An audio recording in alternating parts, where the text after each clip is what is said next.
Louvado seja nosso Senhor Jesus Cristo, que para sempre seja louvado. Sejam todos bem-vindos a mais um podcast aqui no canal do Café Católico, no Café Expresso. Comigo, Helder, neste mês de junho, meditando a primeira carta de São Pedro. Tenhamos os olhos fixos sempre no Senhor. O Senhor que sempre está conosco, o Senhor que é o nosso pastor e que nada nos falta. Meus irmãos, hoje meditaremos sobre o capítulo 2 da primeira carta de São Pedro. E a carta de São Pedro, nesse segundo capítulo, vai tratar de 4 tópicos. Então, primeiro, o novo sacerdócio, o sacerdócio do Novo Testamento. Depois, os deveres dos cristãos entre os gentios, quer dizer, entre os pagãos, os deveres dos cristãos perante as autoridades e os deveres dos cristãos para com os senhores exigentes. É assim que tem na palavra de Deus, E no início logo do capítulo 2, São Pedro diz assim: portanto, rejeitando toda maldade, esse é o versículo 1 do capítulo 2, rejeitando toda maldade, toda mentira, todas as formas de hipocrisia e de inveja e de toda maledicência. Desejai, como crianças recém-nascidas, o leite, não adulterado da palavra, a fim de que por ele cresçais para a salvação, já que provastes que o Senhor é bom. Já no início da carta, desse capítulo 2, ainda no início, mas olhando essa palavra, me veio no coração, as experiências da vida, as escuridões da vida. Como vimos recentemente neste período, onde em vários pontos do nosso país chove tanto e tantas pessoas passam por ficarem desabrigadas, tantas pessoas também perderam a vida por causa das chuvas. E olhando essa palavra, eu fico pensando como é misterioso crer, como é difícil crer. Mas temos que ter sempre a certeza de, na escuridão, essa é uma certeza: nosso Deus é bom. Vejam como o Senhor nos convida a nos converter sempre. Já que provastes que o Senhor é bom. Onde é que está a prova que o Senhor é bom? Nós vimos a prova do amor de Deus, meus irmãos, na cruz de nosso Senhor Jesus Cristo. Eu posso não compreender os acontecimentos, mas crer na cruz, ver o Cristo na cruz, ilumina que o Senhor é bom. Creiamos e confiemos que o Senhor está sempre conosco. E dando prosseguimento no versículo 4 a 10, São Pedro vai falar do sacerdócio. E ele diz: chegai-vos a ele, a pedra viva, rejeitada é verdade pelos homens, mas diante de Deus eleita e preciosa.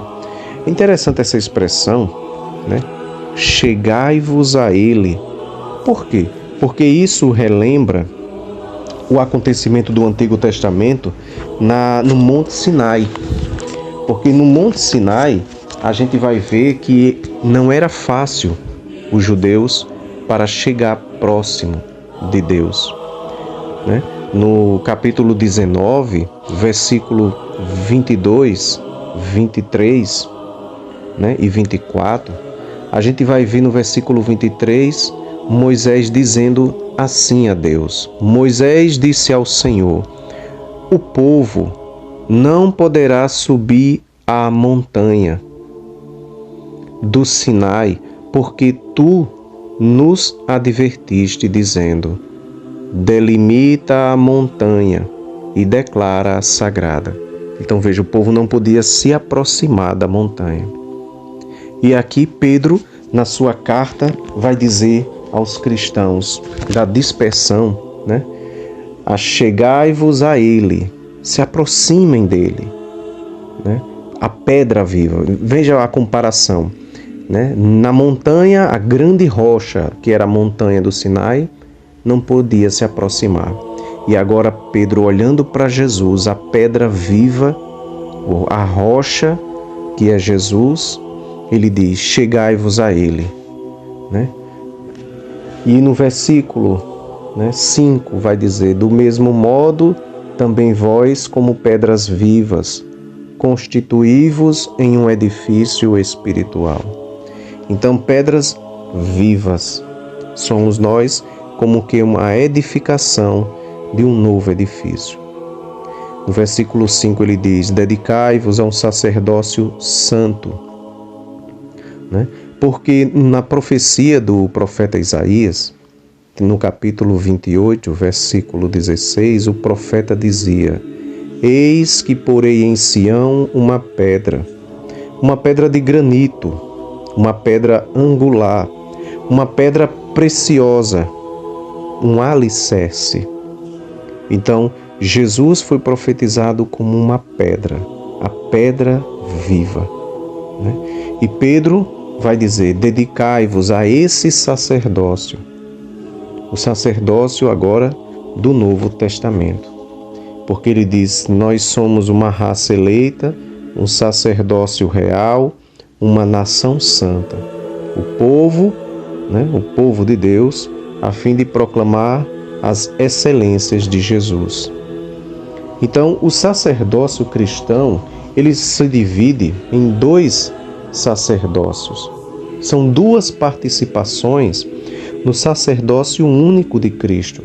Cristo, sacerdote, tem o povo de Deus como sacerdotal, e o catecismo da Igreja, no número 1546, diz assim: Cristo, sumo sacerdote e único mediador, fez da Igreja um reino de sacerdotes para seu Deus e Pai, como diz no Apocalipse, né? E a participação do sacerdócio do povo é assim. Existe o sacerdócio comum de todos os fiéis, porque somos batizados, e sendo batizado participamos do sacerdócio de Jesus. Mas existe o sacerdócio que é ministerial, né? E este sacerdócio ministerial está a serviço do sacerdócio único, que é a Igreja. Então, é um sacerdócio que se desenvolve, né, com as virtudes, com a caridade, com a fé, com a esperança. Então, o desenvolvimento batismal da vida de batizados, isso vai desenvolvendo esse sacerdócio em nós. Porque o que é o sacerdote? É aquele que oferece o sacrifício a Deus. E o sacrifício que a Igreja oferece é a própria Eucaristia, né?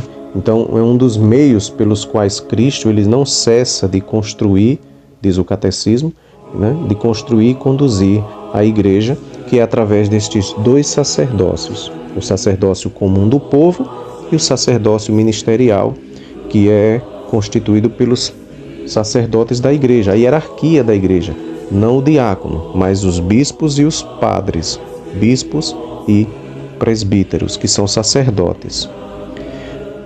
Depois, no versículo 10, ele diz: vós que outrora não erais povo, mas agora sois o povo de Deus. Essa é a primeira parte, né?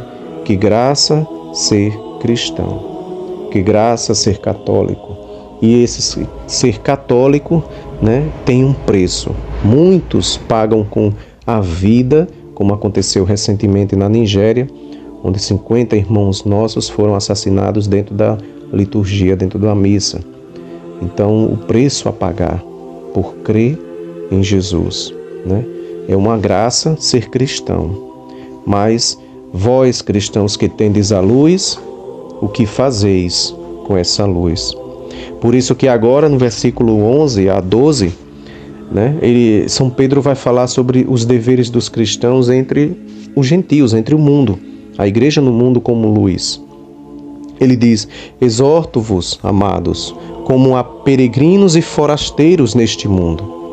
Nós não fazemos parte do mundo, nós estamos no mundo, mas nós não somos daqui. Somos peregrinos, somos forasteiros, somos paroquianos. Paróquia quer dizer aquele que é peregrino, que passa, que não está aqui de passagem. E nós no mundo somos peregrinos.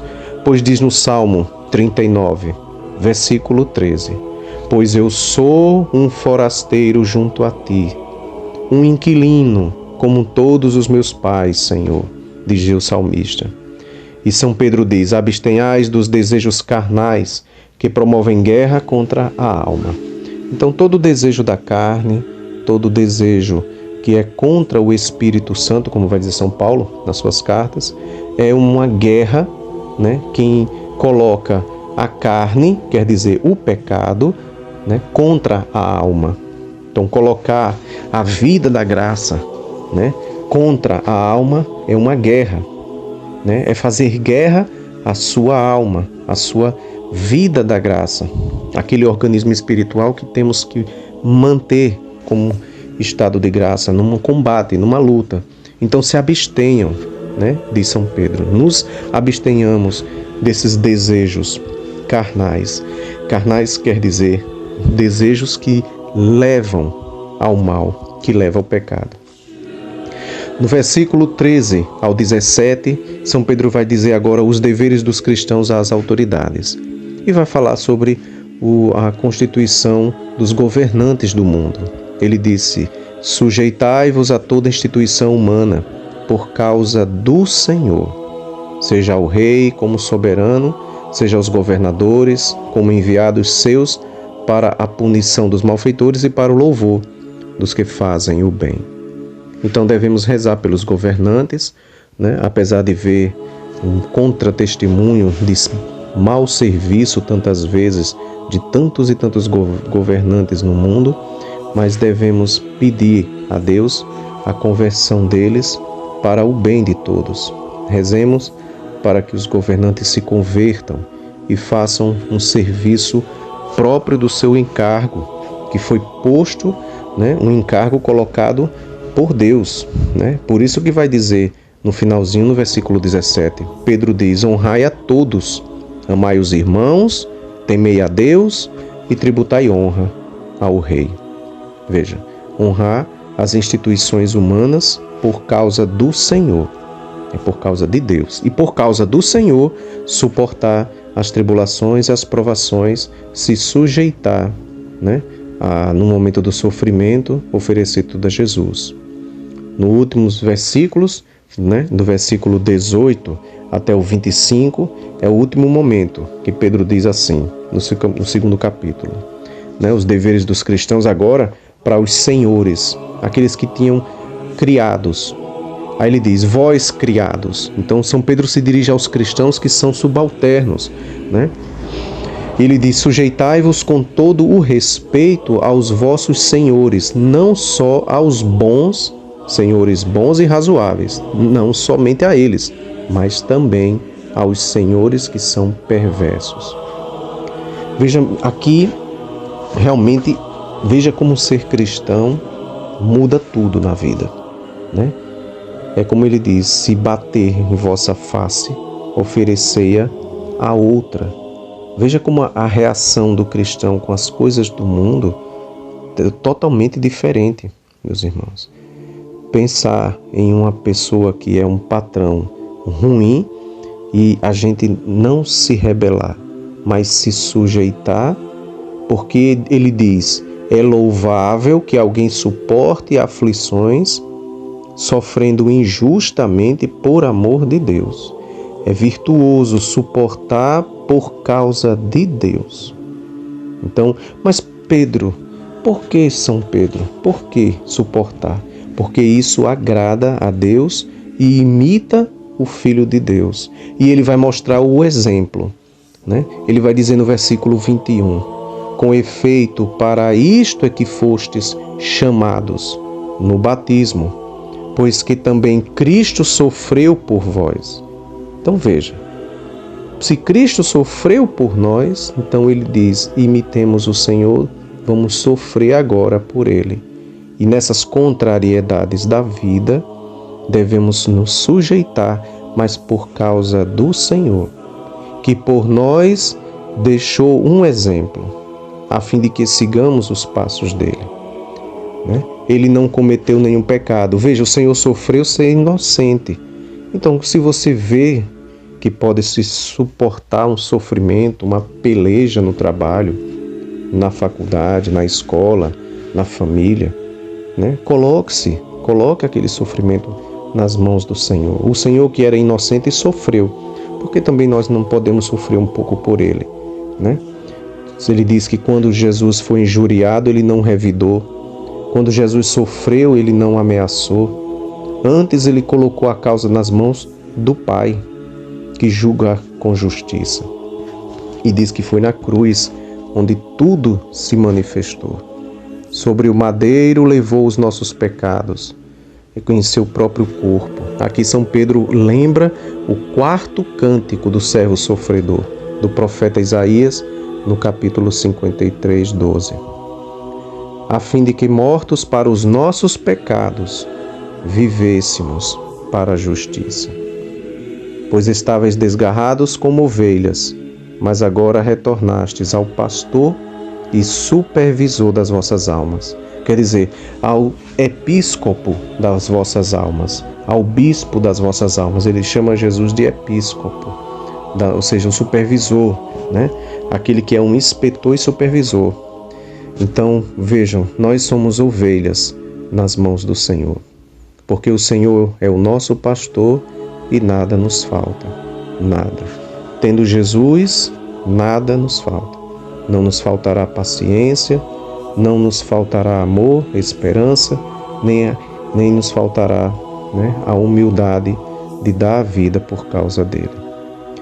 Senhor Jesus, concede-nos a graça de nos sujeitar nos sofrimentos, debaixo da tua proteção, do teu cajado de bom pastor, porque provamos que vós sois bons, Senhor, como diz no Salmo 34. O Senhor é bom. Provai e vede como o Senhor é bom. O Senhor é bom porque, por misericórdia, nós fazemos parte, sem merecer, de sua santa igreja, do seu povo santo, sacerdócio real, vós que antes não eres um povo, mas agora, Jesus, nós somos povo por causa da tua entrega de amor na cruz, ao Pai, na força do Espírito Santo. A vós, meu Senhor, honra, glória e louvor, por todos os séculos dos séculos. Amém.